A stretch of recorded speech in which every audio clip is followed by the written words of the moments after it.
Hi, welcome back to the question answer series. I'm Dr. Asha Baxi and my today's question is to Dr. Damodar Rao from Coimbatore. Dr. Damodar Rao is the laparoscopic surgeon and infertility specialist from Rao Hospital, Coimbatore.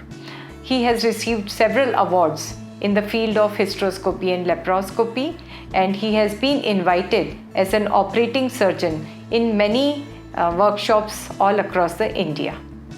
My today's question is going to be on torsion of the ovary. You all would agree that this is one clinical condition which is often misdiagnosed, and it has its implications in the future fertility, especially of the young girls. So Damodar, give us the tips how to diagnose and manage torsion ovarian cyst and what is its gravity if left neglected. Hello everybody, I'm Dr. Damodar Rao, Associate Director, Consultant in Fertility and Laparoscopy at Rao Hospital, Coimbatore. My topic for today is ovarian torsion. So what is ovarian torsion? Ovarian torsion is basically twisting of the structures around the ovary, resulting in intense pain, and this is seen in the reproductive age group mostly, and it's seen in about 20% of pregnancies too. It causes intense pain. Patient will report to the emergency department with nausea, vomiting, intractable pain, very severe, and sometimes rarely even with fever, which can further confuse the diagnosis. Who is at risk for developing ovarian torsion? So any woman with an ovarian cyst, it could be a simple ovarian cyst, or those who have long-standing cysts, actually like polycystic ovarian syndrome or a dermoid cyst. And these cysts usually should be somewhere in the range of about 4 to 5 centimeters, they say is ideal, which helps it rotate. And the slow rotation of the cyst around the axis results in torsion of the ovary.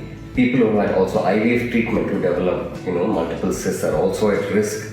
Pregnant women are also at a high risk, about 20% chance of developing ovarian torsion in pregnancy.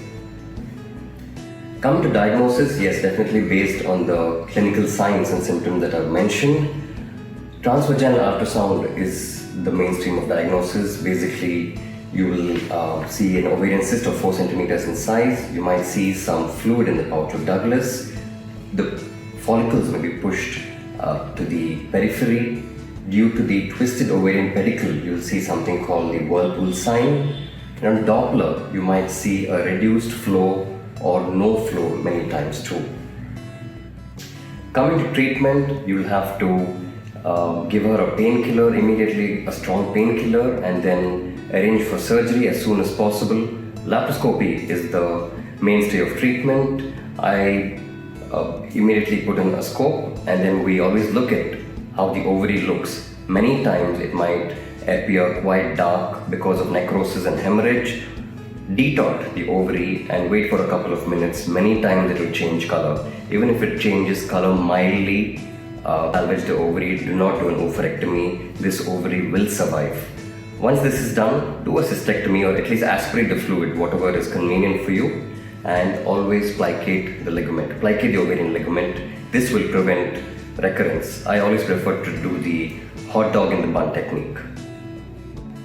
Prognosis, most of these women do well, especially if you've plicated the ovarian ligament. During surgery, always look at the opposite ovary too. In case there's a long ovarian pedicle, you can prophylactically plicate the other ovary too.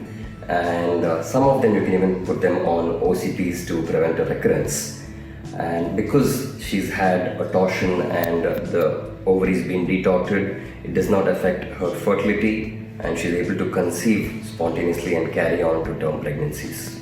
Thank you.